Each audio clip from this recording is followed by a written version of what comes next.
Hello అండి, welcome to my channel. ఈరోజు వీడియోలో అయితే నేపాల్ ముక్తినాథ యాత్రలో భాగంగా మనోకామిని యాత్ర విశేషాలను చరిత్ర గురించి అయితే మాట్లాడుకుందాం. ఇప్పుడు మీరు చూస్తున్నదంతా కూడా మనోకామిని యాత్ర సరౌండింగ్స్లో మేము దిగినటువంటి ఫొటోస్ అండ్ వీడియోస్. ఇంతకుముందు వీడియోస్లో అయితే ముక్తినాథ్ ప్రయాణం ఎలా సాగింది, అలాగే ముక్తినాథ్లో ముక్తినారాయణుడి దర్శనం ఏ విధంగా ఉంది, అక్కడ ఉన్న టెంపుల్స్ ఏంటి, చరిత్ర, వీటన్నిటితో కూడినటువంటి లాంగ్ వీడియోస్ రెండైతే చేయడం జరిగింది. ఎవరైనా చూడాలి అనుకుంటే గనక ఈ వీడియోస్ కింద ఆ రెండు వీడియోస్ ఉంటాయి, సో వాచ్ చేసేయండి.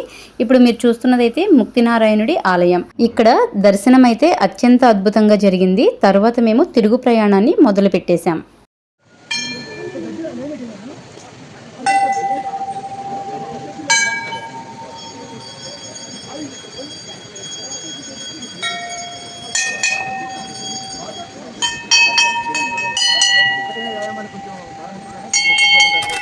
ఇలా ముక్తినాథ మహాక్షేత్రంలో దివ్య దర్శనం ముగించుకున్న తర్వాత మనసులో ఆధ్యాత్మిక ఆనందంతో మా ప్రయాణం ఇప్పుడు మరొక పవిత్ర క్షేత్రం వైపు సాగుతుంది.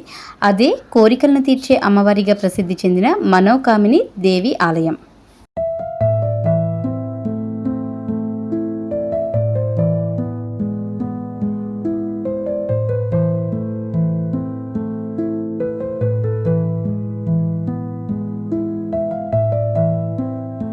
ఇప్పుడు మీరు చూస్తున్నవన్నీ కూడా ముక్తినాథ ఆలయాన్ని దర్శించుకునేటప్పుడు మాకు మిగిలినటువంటి మధురమైనటువంటి అనుభూతులు. ఇలా గుర్రం పైన ఎక్కడం, డోలీలు, ఎత్తైన మంచు పర్వతాల్లో ఉన్నటువంటి ముక్తినారాయణుడు, అలాగే చుట్టుపక్కల అందమైనటువంటి హిమగిరులు, అక్కడ ముస్తాంగ్ జిల్లాలో ఉన్నటువంటి మేము బస్ చేసినటువంటి హోటల్స్ మీరు చూస్తున్నవన్నీ కూడా. ఇక్కడ ఇండియన్ కరెన్సీలో చూసుకున్న, నేపాల్ కరెన్సీలో చూసుకున్న రేట్స్ చాలా చాలా ఎక్కువగా ఉంటాయి. కాస్ట్ ఆఫ్ లివింగ్ అనేది టూరిజానికి చాలా ఎక్కువ.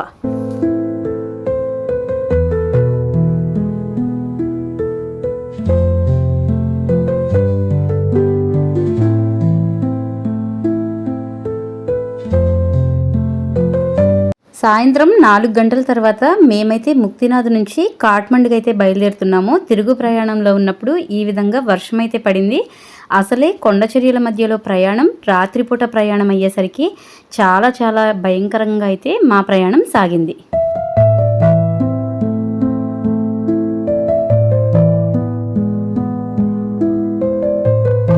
ఇక నెక్స్ట్ డే మార్నింగ్ అయితే ఇలా కాఠ్మండుకి మేము బస్సులో అయితే బయలుదేరేసాం. సకల గుణ నిధానం వానరానామదీశం రఘుపతి ప్రియ భక్తం వాతజాతం నమామి గోష్పదీకృత వారాశం. ఇలా ప్రయాణం చేస్తున్నప్పుడు మధ్య మధ్యలో భగవన్నామ స్మరణ చేస్తూ పాటలు పాడుకుంటూ దారి పొడవునా కనిపించిన నదులు, పచ్చని కొండలు, చిన్న చిన్న గ్రామాలు నేపాల్ అందాలను మరింత దగ్గరగా చూపిస్తున్నాయి.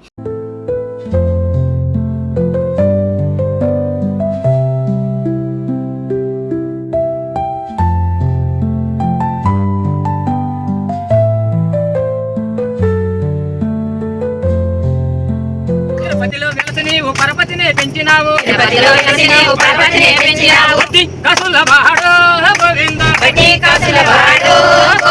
నిలువు దోపిడి వాడో గోవింద. ఒకప్పుడు భక్తులు గంటల పాటు కొండ ఎక్కి ఆలయానికి చేరుకునేవారు. కానీ ఇప్పుడు కేబుల్ కార్స్ పుణ్యమా అంటూ కొద్ది నిమిషాల్లో మాత్రమే అమ్మవారి సన్నిధికి చేరుకుంటున్నారు.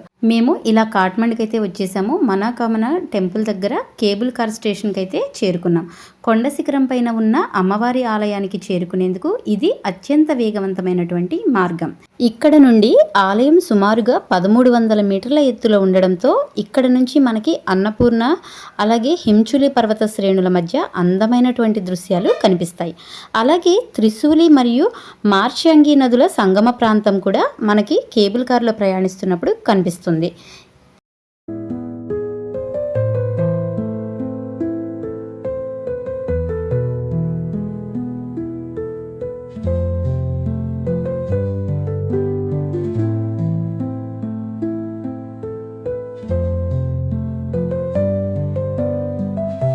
కేబుల్ కారు కెపాసిటీ వచ్చేసి 6 పడతారు. అలాగే టికెట్ కాస్ట్ వచ్చేసి రాను పోను 700 ఛార్జ్ చేస్తారు. వ్యాలిడిటీ ఒక వారం రోజుల పాటు ఉంటుంది.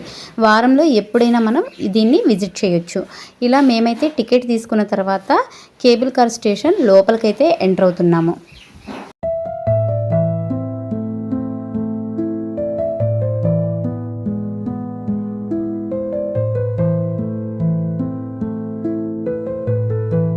కేబుల్ కార్ స్టేషన్ లోపల కూడా చిన్న చిన్న జలపాతాలు ఆర్టిఫిషియల్గా పెట్టి ఎంతో అందంగా అయితే ఈ స్టేషన్ ఉంది.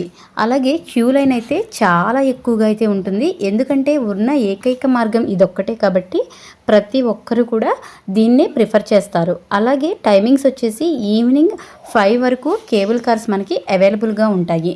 అప్పటి వరకు ఎన్ని టికెట్స్ ఇష్యూ చేస్తే అంతమందిని పైకి పంపించడం జరుగుతుంది. కేబుల్ కార్ స్టేషన్లో అయితే 2 ప్లాట్ఫామ్స్ అయితే ఉన్నాయి. ఒకటి రావడానికి అలాగే మరొకటి వెళ్ళడానికి. అలాగే అక్కడ ఎక్కిన తర్వాత ప్రతి ఒక్కరిని కూడా ఫొటోస్ అయితే తీయడం జరుగుతుంది. అది సిస్టంలో లోడ్ అయి ఉంటుంది. మనం దిగిన తర్వాత మనకి ఒక మెమరబుల్ మూమెంట్గా కావాలి అని అంటే ఫోటోనైతే ప్రింట్ చేసి కూడా ఇస్తారు. చూడండి, ఇలా మేమైతే కార్ దగ్గరికి వెళ్ళిన తర్వాత కెపాసిటీ 6 మెంబర్స్ కాబట్టి మేము 6 కూడా కేబుల్ కార్లో అయితే ఎక్కేసాము. కాట్మండ్ నుండి మనోకామనీ దేవి ఆలయం సుమారుగా 105 నుంచి 165 కిలోమీటర్ల దూరంలో ఉంటుంది. రోడ్డు మార్గంలో కురింతార్ చేరుకొని అక్కడి నుంచి కేబుల్ కార్ ద్వారా ఆలయానికైతే వెళ్తారు.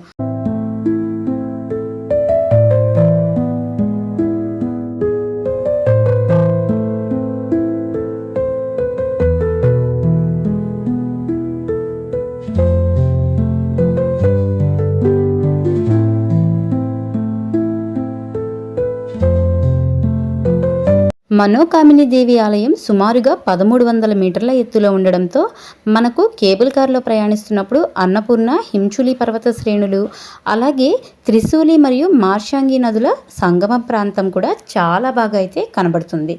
అలాగే ఒకప్పుడు ఈ ఆలయాన్ని చేరుకోవాలి అనంటే భక్తులు 3 నుంచి 5 గంటల పాటు కొండ మీదుగా ఎక్కి వెళ్ళేవారు. 1998లో కేబుల్ కార్ వ్యవస్థని ప్రారంభించిన తర్వాత యాత్ర చాలా సులభమైంది. కేబుల్ కార్ స్టేషన్ నుంచి మనోకామిని దేవి ఆలయం సుమారుగా 2.8 కిలోమీటర్లు ఉంటుంది. ఇన్ని కిలోమీటర్ల దూరాన్ని కేబుల్ కార్ ద్వారా కేవలం 10 నిమిషాల లోపే మనం అక్కడికి చేరుకోవచ్చు. ఇలా కేబుల్ కార్లో ప్రయాణిస్తూ ఆలయాన్ని చేరుకోవడం అనేది జీవితంలో ఒక మరుపురాని అనుభూతి. ఎన్నో కలలను చూసే కన్నే కుంకుదిలేసే నువ్వే తను వెతికే ఆ తొలి వెలుగని తెలిసే ఎన్నో కలలను చూసే కన్నే కుంకుదిలేసే నువ్వే తను వెతికే ఆ తొలి వెలుగని తెలిసే ఎన్నో కలలను చూసే. కేబుల్ కార్ ప్రయాణం పూర్తయిన తర్వాత మనోకామిని దేవి ఆలయం ఉన్న కొండకైతే మేము చేరుకున్నాం. కొత్తగా వివాహమైన దంపతులు సుఖ సంతోషాలు, సంతానం, కుటుంబ శ్రేయస్సు కోసం కూడా మనోకామిని అమ్మవారిని దర్శించడం కోసం నేపాల్కి రావడం సర్వసాధారణమైనటువంటి విషయం.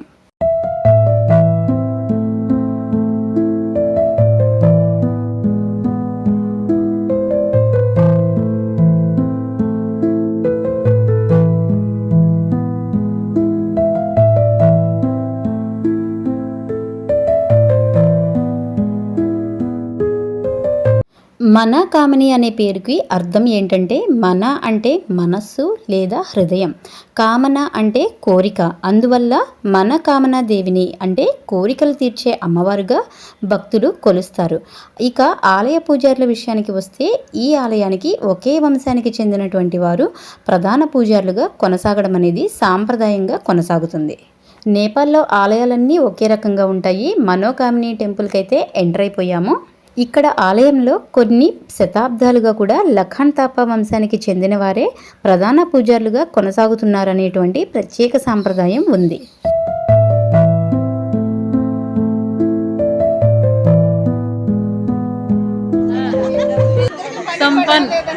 చాట్పట్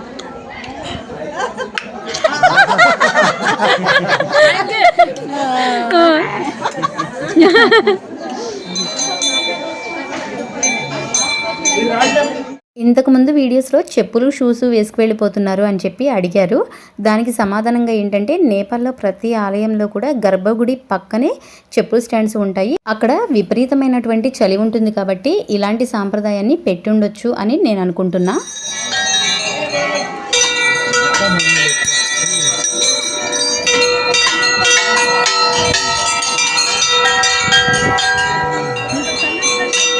అమ్మవారి దర్శనం అత్యంత అద్భుతంగా జరిగింది. మేమైతే ఇంటికి అక్షంతలు కూడా తీసుకొచ్చాం. మీరు చూస్తున్నవైతే ముక్తినారాయణుడి అక్షంతలు, కవర్లో ఉన్నవి సెపరేట్గా మనోకామినీదేవి అక్షంతలు.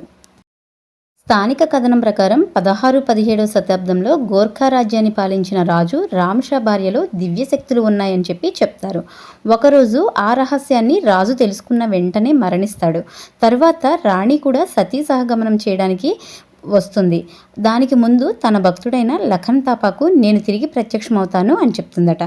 కొన్ని సంవత్సరాల తర్వాత ఒక రైతు పొలం దున్నుతుండగా ఒక రాయి నుంచి పాలు రక్తం వెలువడినట్లు కనిపించిందని, దానినే అమ్మవారి స్వరూపంగా భావించి అక్కడ ఆలయాన్ని నిర్మించారని చెప్పి చెప్తారు. నేటికి లఖన్ తాపా వంశస్థులే ఆలయ పూజారులుగా సేవలందిస్తున్నారు. ఈ ఆలయం సముద్ర మట్టానికి సుమారుగా 1300 మీటర్ల ఎత్తులో, అంటే 4300 అడుగుల ఎత్తులో ఉంది. ఇక్కడ అమ్మవారిని భగవతి, పార్వతి, దుర్గాదేవి అవతారంగా పూజిస్తారు. ఆలయం సాంప్రదాయం ప్రకారం నేపాలీ పగోడా శైలిలో నిర్మించబడింది. ఆలయం నుండి త్రిశూలి, మార్షాంగి నదుల లోయలు, అలాగే హిమాలయ పర్వత శ్రేణులు అత్యంత అద్భుతంగా కనిపిస్తాయి. ఇక్కడ మనకామినీదేవి శక్తి స్వరూపిణిగా పూజింపబడడంతో కొందరు భక్తులు మొక్కులు నెరవేరిన తర్వాత మేకలు లేదా నైవేద్యాలు సమర్పించే సాంప్రదాయం కూడా కనిపిస్తుంది. ఇది శాక్త సాంప్రదాయానికి చెందిన ఆచారాల్లో ఒకటి. అలాగే ఈ ఆలయం ఎన్నో భూకంపాలని తట్టుకుంది. నేపాల్లో సంభవించిన భారీ భూకంపాల వల్ల ఆలయానికి నష్టం జరిగినా పునర్నిర్మాణం చేసి మళ్ళీ భక్తుల కోసం తెరిచారు. ఇది భక్తులకి అమ్మవారి మహిమగా భావింపబడుతుంది.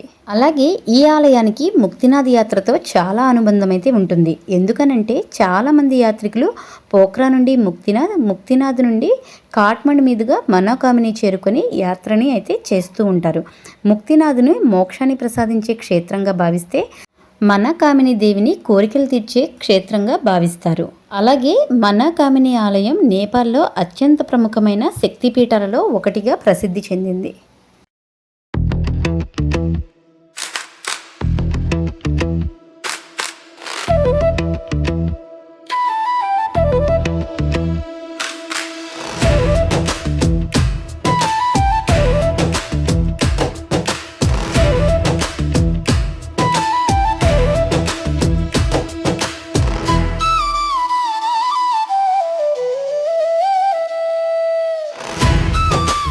దర్శనం ముగించుకున్న తర్వాత మళ్ళీ కేబుల్ కార్ ప్రయాణంలో రిటర్న్ జర్నీ కోసమైతే కొండ కిందకి వస్తున్నాం. అలా వస్తున్నప్పుడు ఇక్కడ కనిపించేటువంటి కళాఖండాలు, అలాగే చెక్కతో చేసిన ఆకృతులు ఎంత గొప్పగా ఉన్నాయో మీరైతే చూసేయచ్చు. కానీ కాస్ట్ విషయానికి వస్తే మాత్రం నేపాల్ టూరిజం మామూలుగా వేయట్లేదు. మన ఇండియన్ కరెన్సీకి 3 రెట్లు ఇక్కడైతే ఉంటున్నాయి. మేము మాకు కావలసినవి కొన్ని తక్కువలో మాత్రం తీసుకున్నాం.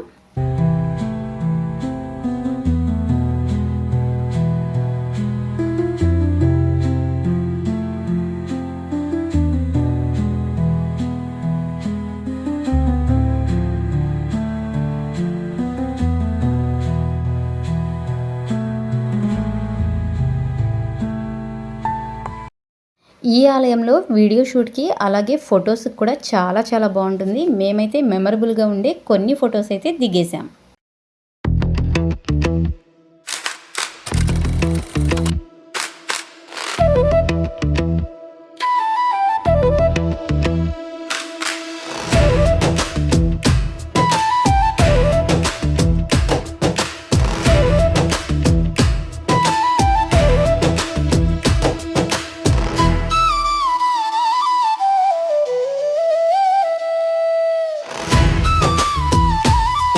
రిటర్న్ వచ్చేటప్పుడు కేబుల్ కార్ స్టేషన్లో వీల్ ఆపరేట్ చేసే విధానాన్ని చూడండి, ఎంత అద్భుతమో కదా. ఎంతటి దూరాన్నైనా అలవోకగా ఎలాంటి శారీరక శ్రమ లేకుండా కేవలం 10 నిమిషాల వ్యవధిలోనే తీసుకురావడం అనేది చాలా గర్వించదగ్గటువంటి విషయం.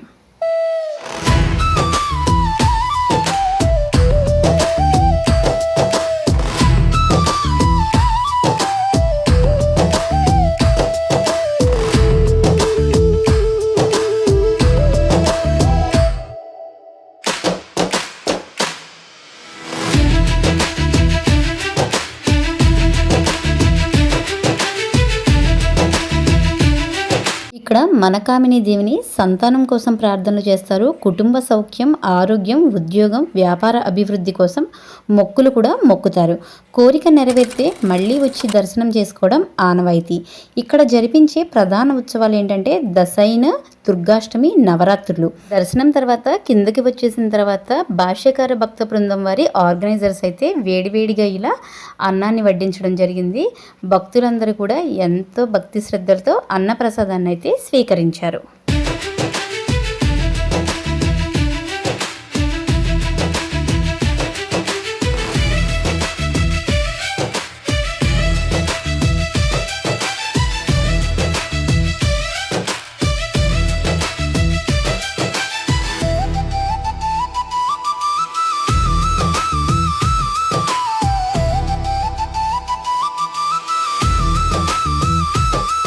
ముక్తిని ప్రసాదించే ముక్తినాథ్ దర్శనం తర్వాత కోరికలను తీర్చే మనకామన అమ్మవారి దర్శనం మా నేపాల్ యాత్రను మరింత ప్రత్యేకంగా మార్చింది.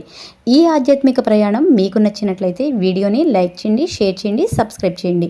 మీరు లైక్ చేయడం వలన దీనిలో ఉన్న ఇన్ఫర్మేషన్ మరొకరికైతే షేర్ అవుతుంది. అలాగే నెక్స్ట్ వీడియోలో పశుపతినాథ్ టెంపుల్ గురించి మళ్ళీ కలుద్దాం. అంతవరకు సెలవు, నమస్తే.